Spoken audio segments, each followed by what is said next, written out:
आज के हमारे इस वीडियो का topic can 2020 volt capacity bulb run on 11 KV supply, मतलब कि 220 वोल्टेज की सप्लाई पर चलने वाले बल्ब को 11000 वोल्ट की सप्लाई पर क्या हम चला सकते हैं। और अगर इसका जवाब यस है कि हम 220 वोल्टेज के बल्ब को 11000 पे चला सकते हैं, तो आखिरकार इस बल्ब को हम किस तरीके से चला सकते हैं, इसी टॉपिक के ऊपर आज के इस वीडियो के अंदर हम बात करेंगे। तो बिना जल्दी दिख रहे आज के छोटे से वीडियो को स्टार्ट कर लेते हैं। दोस्तों, अगर वीडियो के स्टार्टिंग में सबसे पहले अगर हम हमारे इस सवाल का जवाब सिर्फ एक वर्ड के अंदर जाने तो इसका जवाब होगा यस, कि हम हमारे 220 वोल्ट की सप्लाई पे चलने वाले बल्ब को भी 11000 वोल्ट की सप्लाई से भी चला सकते हैं। अब हम में से कई लोग यही बोलेंगे कि आखिरकार यह कैसे पॉसिबल है, क्योंकि हमारा जो यह बल्ब है 220 वाला, इसकी जो मैक्सिमम कैपेसिटी होगी वो ज्यादा से ज्यादा 240 वोल्टेज या 250 वोल्टेज तक की होगी। अगर हम इसके ऊपर इस बल्ब को वोल्टेज दे देंगे तो हमारा ये बल्ब डायरेक्ट खराब हो जाएगा, डायरेक्ट जल जाएगा। लेकिन दोस्तों, अभी जो मैंने आपको बात बताई कि हम इसे हाई वोल्टेज सप्लाई से भी चला सकते हैं, तो आखिरकार वो हम कैसे कर सकते हैं उसे हम एक बार में जान लेते हैं। और दोस्तों, साथ ही साथ यह जो हम इस बल्ब को हाई वोल्टेज सप्लाई से चलाएंगे यह कोई न्यू नहीं है मार्केट के अंदर। अगर मैं आपको एक एग्जांपल बताऊं तो आप खुद देखेंगे कि आप आपकी इंडस्ट्री के अंदर 220 वोल्टेज के बल्ब को ज्यादा सप्लाई देकर भी चला रहे हैं। आखिरकार आप ऐसा किस जगह करते हैं? दोस्तों, अगर आपने आपके कभी इंडस्ट्री के अंदर 415 वोल्टेज की सप्लाई, मतलब कि हमारी जो 3 फेज सप्लाई होती है, उसे कभी अगर आपने टेस्ट लैंप की मदद से चेक किया होगा तो आपको पता है कि उस समय हम जिस टेस्ट लैंप का उपयोग करते हैं उस टेस्ट लैंप के अंदर हम हमारे 2 बल्ब का इस्तेमाल करते हैं। अब यह जो हमारे दोनों बल्ब होते हैं, यह दोनों जो बल्ब है, यह दोनों बल्ब हमारे 220 वोल्टेज के ही होते हैं। अब इस समय हमारे सामने एक सवाल यह भी आना चाहिए कि आखिरकार हम हमारे 220 वोल्टेज के बल्ब को ही हमारे 415 वोल्टेज सप्लाई पे कैसे कनेक्ट करा पा रहे हैं, जबकि हमारे इस बल्ब की कैपेसिटी सिर्फ 220-250 वोल्टेज तक ही है। अगर हम इसे इतने ज्यादा वोल्टेज पे कनेक्ट कराए तो हमारा ये बल्ब खराब होना चाहिए। लेकिन दोस्तों, ऐसा क्यों नहीं हो रहा? तो दोस्तों, इसके पीछे का रीजन और इसके पीछे का जवाब सिंपल सा यही है कि हमने जो यहाँ पे 2 बल्ब का इस्तेमाल किया है, इन दोनों बल्ब को हमने सीरीज के अंदर कनेक्ट किया है। अब आखिरकार यहाँ पे बल्ब को सीरीज में कनेक्ट करने से क्या होता है, तो काफी ज्यादा सिंपल सी चीज है, ये आपको पता भी होनी चाहिए, आपके इलेक्ट्रिकल में काफी ज्यादा काम आएगा। उदाहरण के लिए मान लीजिए कि हमारे पास में ये नंबर 1 बल्ब है और ये हमारे पास में नंबर 2 बल्ब है, और यह जो हमारे दोनों बल्ब है, इन दोनों बल्ब की कैपेसिटी जो है वो 220 वोल्टेज की ही है। अब दोस्तों, अगर मैं हमारे इस पहले बल्ब को इधर से फेज सप्लाई और इधर से न्यूट्रल को जोड़ता हूं तो इस समय क्या होगा, हमारा ये बल्ब ग्लो हो जाएगा।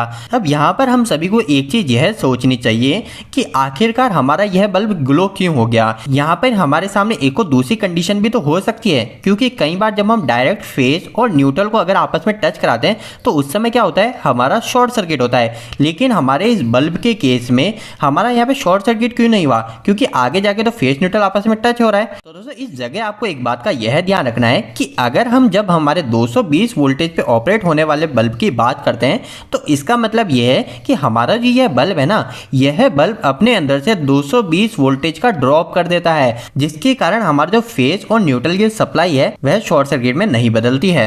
अब दोस्तों, इसी पॉइंट को हम हमारे इंडस्ट्री में उपयोग होने वाले टेस्ट लैंप के ऊपर भी चेक कर लेते हैं। हमने क्या देखा कि हमारे पास में जो 220 वोल्टेज के 2 बल्ब है, इन दोनों बल्ब को हमने 415 या फिर 440 वोल्ट के ऊपर कनेक्ट कराया, लेकिन हमारे ये बल्ब खराब नहीं होते हैं, हमारे ये दोनों बल्ब कंटिन्यू चलते रहते हैं। तो दोस्तों, यहाँ पर ऐसा क्या हुआ जिसकी वजह से ये बल्ब खराब नहीं हुए, तो आप उसे भी इस एग्जाम्पल से समझ सकते हैं। अभी जैसा कि मैंने आपको बताया था कि हमारा जो ये एक बल्ब है, इसकी कैपेसिटी अगर 220 वोल्टेज है तो इसका मतलब यह है कि हमारा ये पहला बल्ब 220 वोल्टेज को ड्रॉप करता है। अगर हम इस जगह हमारे इस बल्ब को फेज कनेक्ट कराते हैं जिसकी सप्लाई वोल्टेज 220 वोल्टेज है, तो दूसरी जगह जो हमको फेज आउटपुट में मिलेगा वह हमारा इस 220 वोल्टेज में ड्रॉप होकर मिलेगा। और टेस्ट लैंप के एग्जाम्पल के अंदर हम क्या करते हैं, हम हमारे इन दोनों ही बल्ब को सीरीज में कनेक्ट कर देते हैं। सीरीज में कनेक्ट का मतलब क्या होता है, हमारे ये दोनों बल्ब है ना, यह दोनों बल्ब के एक पॉइंट को आपस में शॉर्ट कर देते हैं, मतलब कि हम इन दोनों बल्ब के पॉइंट को एक को शॉर्ट कर देंगे और इस साइड हम एक फेज सप्लाई देंगे जैसे कि रेड फेज दे दिया, और दूसरी साइड हम दूसरी फेज सप्लाई जैसे कि येलो दे दिया। अब इस केस में क्या हुआ, हमने इस बल्ब को टोटल 440 वोल्टेज सप्लाई दी, इधर से 220 और इधर से 220, और ऐसा करते ही हमारे ये दोनों बल्ब ग्लो होने लग जाएंगे। ऐसा इस वजह से होगा क्योंकि हमारे दोनों ही बल्ब की कैपेसिटी है 220 वोल्टेज को ड्रॉप करने की। इसके अलावा दोस्तों इस एग्जाम्पल को आप आपकी दिवाली के अंदर उपयोग होने वाली लाइट के अंदर भी देख सकते हैं। दिवाली में जो लाइट का उपयोग होता है उसकी कैपेसिटी लगभग 2 वोल्ट या फिर 5 वोल्ट के आसपास होती है, जबकि आप आपकी दिवाली की उस लाइट को देखोगे तो उस लाइट को हम 220 वोल्ट की सप्लाई पे जोड़ देते हैं। तो आखिरकार वो 220 वोल्ट पे इसलिए चल जाती है क्योंकि हम वहां पे कई सारी एलईडी को, कई सारी छोटी छोटी एलईडी को हमारे सीरीज में कनेक्ट कर देते हैं, जिसके कारण क्या होता है हमारा एक बल्ब तो 5 वोल्ट ड्रॉप कर रहा है, दूसरा भी 5 वोल्ट, तीसरा भी 5 वोल्ट, ऐसे कर करके ये सभी छोटे छोटे एलईडियां हमारे 220 वोल्टेज को ड्रॉप कर देती है, जिसके कारण हमारा कोई शॉर्ट सर्किट भी नहीं होता और हमारी दिवाली की लाइट भी चल जाती है। तो दोस्तों अभी तक हमने कुछ मुख्य कॉन्सेप्ट को क्लियर करा है। अभी हम नेक्स्ट डायरेक्ट बात कर लेते हैं, जो कि मैंने आपको बताया था कि हम 220 वोल्टेज के बल्ब को भी 11,000 पे चला सकते हैं। अब आखिरकार कैसे चला सकते हैं? तो दोस्तों इसके लिए आपको बिल्कुल भी ज्यादा टेंशन नहीं लेनी है। हमें जैसे पता है कि हमारे पास में 11,000 वोल्ट की सप्लाई है, यहाँ पे इस खंबे पे 11,000 वोल्ट की सप्लाई है। तो अब मैं क्या करूंगा, मेरे पास जो यह बल्ब है, यह बल्ब तो सिर्फ 220 वोल्टेज की कैपेसिटी का है। तो अब मैं यह जो 11,000 सप्लाई है ना, इस 11,000 सप्लाई के अंदर 220 का भाग लगा दूंगा।